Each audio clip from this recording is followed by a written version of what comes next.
Hi friends, ഇന്ന് നമ്മൾ കേൾക്കാൻ പോകുന്നത് ദ ഷാഡോ 59 ഭാഗം. രചന ആമിക, അവതരണം ബിൻസു ഷിജി.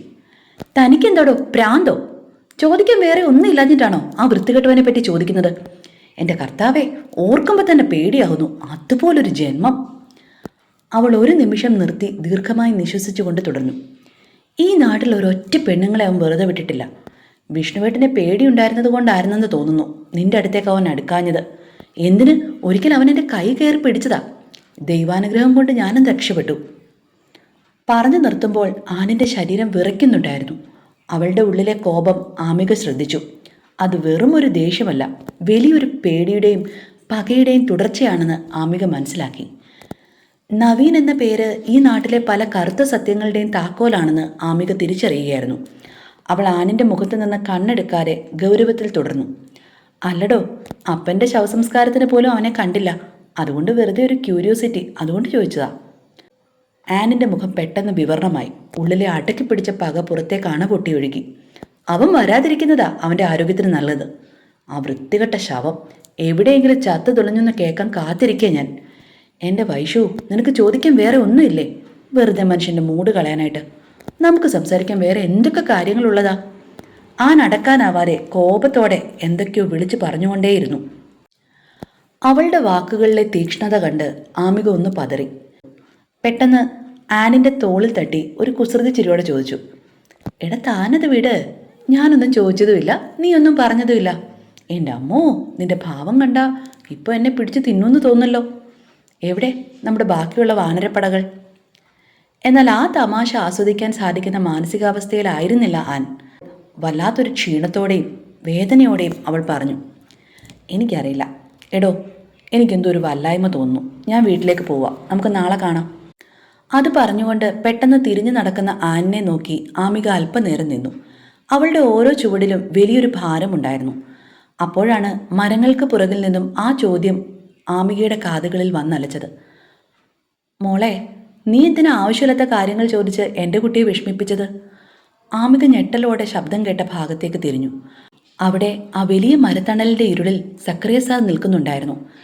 ആ കണ്ണുകളിൽ ദേഷ്യമോ സങ്കടമോ എന്ന് വേർതിരിച്ചറിയാനാവാത്ത വിധം എന്തൊക്കെയോ കറുത്ത വികാരങ്ങൾ മിന്നിമറയുന്നുണ്ടായിരുന്നു.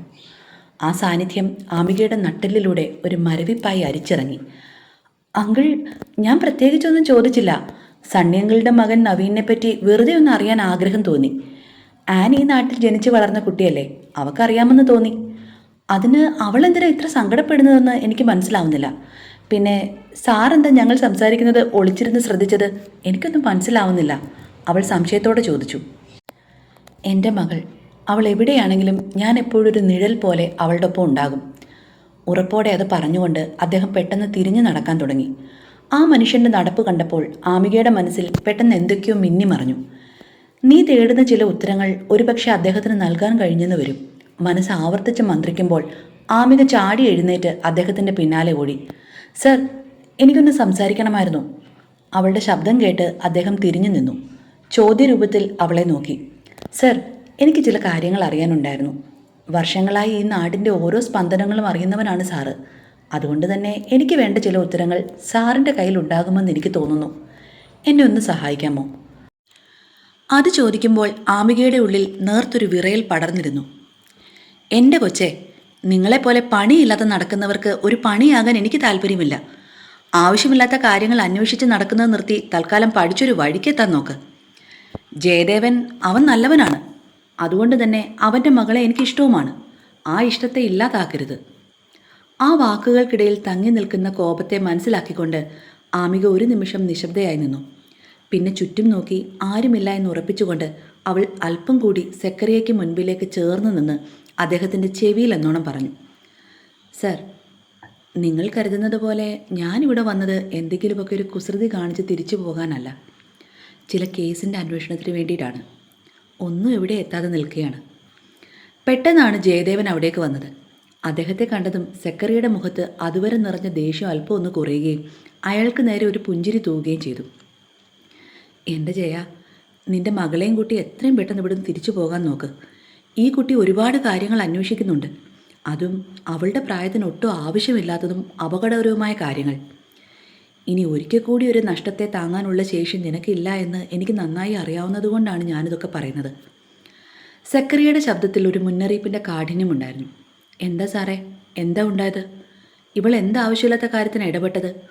ജയൻ ശാന്തതയോടെയാണ് അത് ചോദിച്ചത്. ഡാഡി, ഇദ്ദേഹത്തിന് എന്തൊക്കെയോ തെറ്റായ ധാരണകൾ സംഭവിച്ചിരിക്കുന്നതാണ്.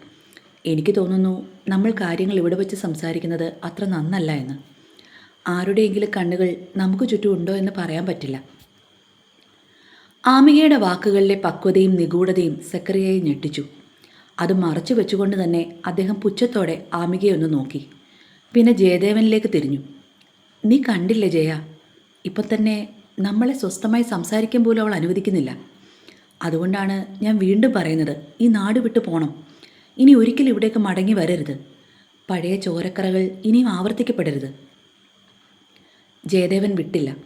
അദ്ദേഹം അപേക്ഷിക്കുന്ന സ്വരത്തിൽ സക്കറിയെ നോക്കി. സർ, നമുക്ക് സംസാരിക്കാം, പക്ഷേ ഇവിടെ വേണ്ട. അവൾ പറഞ്ഞ പോലെ ഒന്നുകിൽ എൻ്റെ വീട്ടിൽ അല്ലെങ്കിൽ സുരക്ഷിതമായ മറ്റേതെങ്കിലും സ്ഥലത്ത്. പ്ലീസ്, തൽക്കാലം എന്നോടൊപ്പം വരണം. ജയദേവൻ്റെ അപേക്ഷ കേട്ടപ്പോൾ സക്കറിയ ദീർഘമായി ശ്വാസം വലിച്ചുവിട്ടു.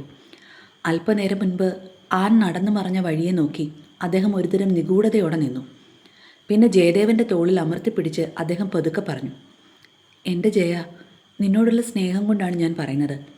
പഴയതൊന്നും നീ മറന്നിട്ടില്ലല്ലോ. ഇവളെയും കൂട്ടി എത്രയും പെട്ടെന്ന് ഇവിടെ നിന്ന് മടങ്ങണം. ഈ മണ്ണ് പഴയതുപോലെ അല്ല. ഇതിനടിയിൽ കുഴിച്ചു മൂടിയ സത്യങ്ങൾക്ക് ഇന്നും ചോരയുടെ ഗന്ധമുണ്ട്. സക്കറിയയുടെ ആ വാക്കുകൾ ജയദേവൻ്റെ നെഞ്ചിലൊരു വെടിയുണ്ട പോലെ തറച്ചു. മൗനിയായ ജയദേവൻ സക്കറിയോടൊപ്പം തൻ്റെ വീട്ടിലേക്ക് നടന്നു. ആ വീട്ടിലെ മുറിയിലേക്ക് കടക്കുമ്പോൾ വായുവിൽ ഒരുതരം മരണനിശബ്ദത തളം കെട്ടി നിന്നിരുന്നു. തുടരും. അടുത്ത ഭാഗവുമായി കാണും വരെ ബൈ ബൈ. Stay safe.